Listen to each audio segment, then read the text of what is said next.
How important is it to understand our potential, why we're here, and who are we? If we don't know this, then we'll allow others to set our value and determine our destiny, confining us into set limits but making it seem like that's what we're meant to be. Fam, we aren't just a bunch of bodies being born to waste our time. We aren't here to work, sleep, play, and die. We're all meant for a higher success. Our souls are worth heaven, so don't sell them for less. So who are we, and why are we here now if Earth isn't our final destination? To answer this, let me take you back in time, some years before human creation. Before Adam walked this planet, it was filled with intelligent beings who, just like us, had a free will. Generation of jinn, creation of smokeless fire. They chose destruction, and the earth with evil they filled. They battled each other and killed, caused bloodshed and war, and out of all, only one was righteous. His name was Iblis, and he stood up against them, so much so that when the angels were sent to remove jinns off earth, Iblis joined their side, and against his own he fought. Iblis was pious. For years he served God, so he was saved, brought up next to the angels, and got ranked among the highest. He was proud of himself, fire being among light. He had free will while angels didn't, so all the good he's done came from his own self. He felt he should be recognized in God's sight. He thought there was no one like him, not realizing that this growing pride inside him was darkening his heart, making the light increasingly more dim. And then it happened. A new creation of God, Adam, made for and from the same earth Iblis' generation walked on. God gave a command to everyone, bow down in respect to him. So angels bowed down. Iblis could not believe his ears though. He's to bow to a chunk of talking mud? Never, not him, no. He froze in denial.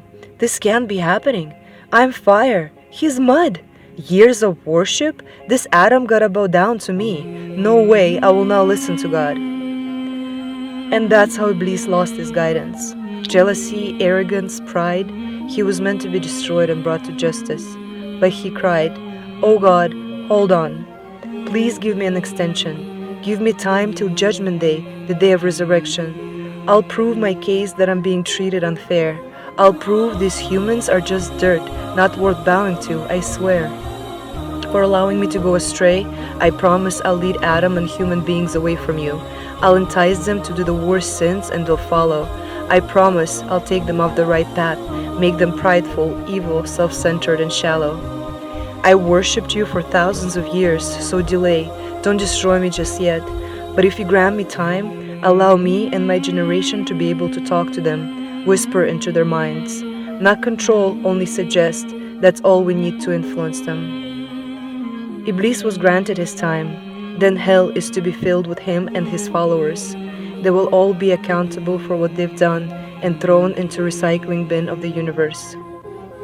And Adam with his wife Eve were sent into the gardens of paradise for a period pre-decided. They were free to do whatever they want and only had one rule, to stay away from a single tree or they'll become misguided. But they were deceived by Iblis. He told them to go to that tree. He promised that he was their honest advisor. If you eat its fruits, you won't ever have to go to earth. You'll be like angels and stay here. Trust me, I know better than you. I'm wiser. They believed him and did what he suggested, not realizing that they were the first of humans who were being tested. Unlike Iblis, they sincerely regretted what they've done and repented, crying for God to forgive them. But that was their lesson before coming to earth. They had to prepare and learn how easy it can be for Satan to trick them. God forgave Adam and Eve, and who their enemy is to them became clear. And so their time had come to travel into this world, knowing that if they ignore Satan and follow guidance, they will come back and stay in the gardens. And earth is a testing ground between heaven and hell. Our actions and intentions will determine where forever will dwell. And all of us who are here decided to come here ourselves. We too wanted a place in the gardens. We knew that if we passed this test, we can come back and rank higher than the angels. What's a test of at most 100 years comparing to eternity? We thought it would be an easy pass, like going for a year to university. We knew who Iblis was and weren't afraid of his promise. We figured we'll be directed and never forget God's guidance. God allows us to be born, stay here, and get tested. Are we different from Adam and Eve? Which one of us will follow guidance, and which one of us is better in deeds? And there are levels of paradise, and this is our chance to earn the best, so we can come back home new and improved after the spiritual quest. However, our trip to earth is not an easy pass as we thought.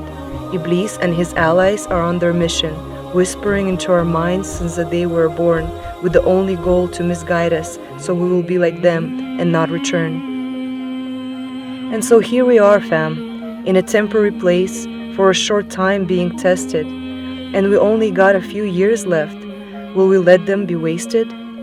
We have the potential to be higher than angels, but also to be lower than jinns, and it's up to you to decide whether darkness or light inside of you wins.